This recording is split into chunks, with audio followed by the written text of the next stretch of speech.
2018年7月3号，法国普罗旺斯盛夏的阳光正灿烂。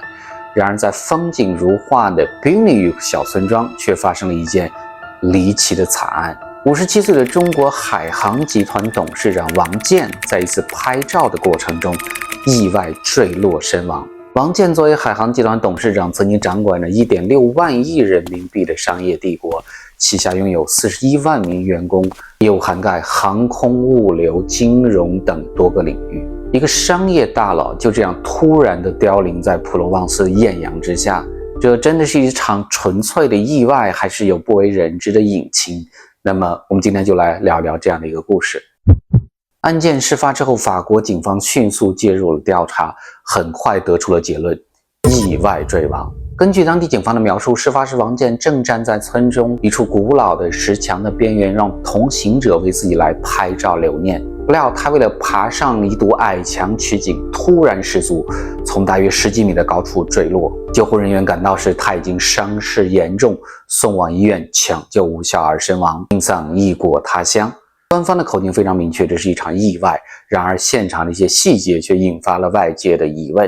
事发地点位于一座小教堂的附近观景的墙边，据说那里并非禁止游览之地。然而王健攀爬的举动显得有些鲁莽。因为当地的清洁工目睹了整个事发的经过，他的描述和警方的略有出入。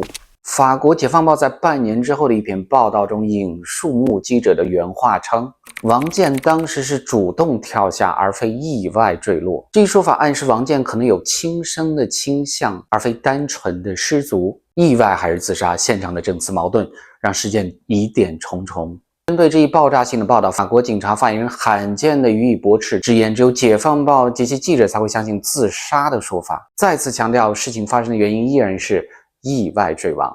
但正是由于这样的一次交锋呢，让王健之死蒙上了更加浓重的迷雾。那么当时究竟发生了什么？王健真的是一时失足，还是纵身一跃呢？解开谜团，我们不得不回溯王健其人的背景。王健是海航集团的联合创始人之一，与搭档程峰一手将一个地方性的航空公司打造为跨航空、地产、金融、旅游等领域的庞大的商业帝国。低调的王健被外界普遍视为海航海外并购浪潮的总设计师。短短的几年间，在他的主导下，海航耗资约500亿美元在全球买，资产的版图涉及到德意志银行、高端酒店集团等引人注目的一些项目。这场令人瞠目的收购狂欢的背后，海航也埋下了巨额债务的隐患。到了2018年，海航背负的债务据称达到人民币7000亿元，资金链紧绷。北京当局对这种高杠杆的扩张的行为深感担忧，开始对海航进行施压，要求其节制债务、变卖资产。王健在世的时候呢，也感受到了监管层的巨大的压力，海航不得不陆续抛售海外的资产以缓解当时的危机。作为海航的灵魂人物，王健掌管着集团的战略和日常的运营。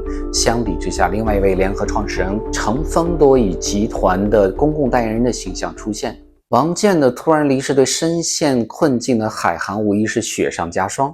他的去世不仅让海航债务重组前景更加复杂，也引发了外界对海航那迷雾重重一般的股权结构和权力网络的关注。在这家神秘的公司里，究竟谁掌握着真正的控制权？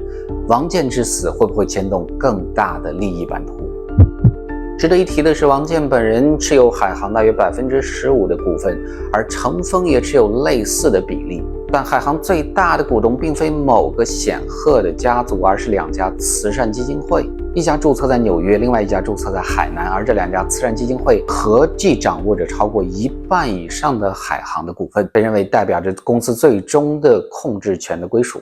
令人值得深思的是，根据公司内部的文件，这些持股的股东早有约定，一旦他们离开公司或者去世，所持有的股份呢，会自动捐赠给纽约的那一家慈善基金会。这一被称为死亡协议的安排，在王健去世之后呢，引发了外界舆论的关注。他的股份将遵循之前的承诺划归到基金会的名下。这看似是一项慈善的承诺，但是在阴谋论的眼中呢，它却是一张早已布好的后路。谁从王建的死亡中获益？他骤然陨落，是否让某些幕后的人物从中得利？这样的疑问无疑为事件增多了更多的新的悬念。海航集团迅速崛起的背后，一直笼罩着扑朔迷离的政治和金融背景。公司股权结构之复杂，幕后股东之神秘，令人深疑。2017年前后，一位流亡美国的中国富商郭文贵曾经掀起了一场惊天的爆料，直指海航与中共权贵之间存在的隐秘的勾连。郭文贵称，海航近年来的激进的扩张并非单纯的商业行为，而是充当了某些中国高层权力掮客的白手套，替他们在海外进行洗钱、投资、攫取利益。他点名海航背后与时任中共高层领导人王岐山家族存在着千丝万缕的联系。尽管这些指证缺乏公开的一些证据支持，但是郭的爆料呢，在海外的华人圈和网络上掀起了巨大的震动。更离奇的是，郭文贵甚至提前预言过海航高层可能会一个接一个的意外身亡。这种耸人听闻的预告当时听起来匪夷所思，然而当王建在法国离奇身亡的消息传来之后呢，许多人不禁回想起郭文贵的惊人之语，令阴谋论更加的盛行。不仅是在海外的爆料，在国内海航自身也释放出耐人寻味的信号。王建本人曾在去世前不久的一次内部讲话中提到，海航所经历的困境并非咎由自取，而是遭遇了针对中国政府的一场巨大的阴谋。海航的金融版图呢，扩张与中国政府的监管收紧之间的矛盾呢，越来越严重。就在王建去世后，中国央行召集各大银行开会，要求支持海航发行债券，以避免资金链断裂。这一度被视为海航获得了官方元首的信号。王建意外身亡的消息传出之后呢，官方媒体简短地报道了他的生平和死讯，细节讳莫如深。然而在公众的娱乐场上，各种阴谋的猜想迅速发酵，一时间关于他的死因至少出现了3种截然不同的声音。大多数官方渠道坚持王建是不慎失足导致的意外的坠亡，这一观点认为整个事件没有任何的阴谋的成分，是一个悲剧性的巧合。一些了解情况的人呢，也指出王建生前并未表现出任何的异常，事发前他还在与家人共度假期，选择自杀的动机呢似乎并不成立。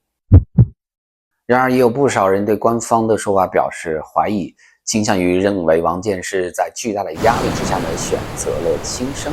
法国媒体《解放报》在调查报道提供了证据，目击者的证词显示王建是主动跳下而非意外坠落。这一细节让人不禁联想到海航当时所面临的困境：7000亿的巨债压顶，海外投资受阻，北京当局关注施压。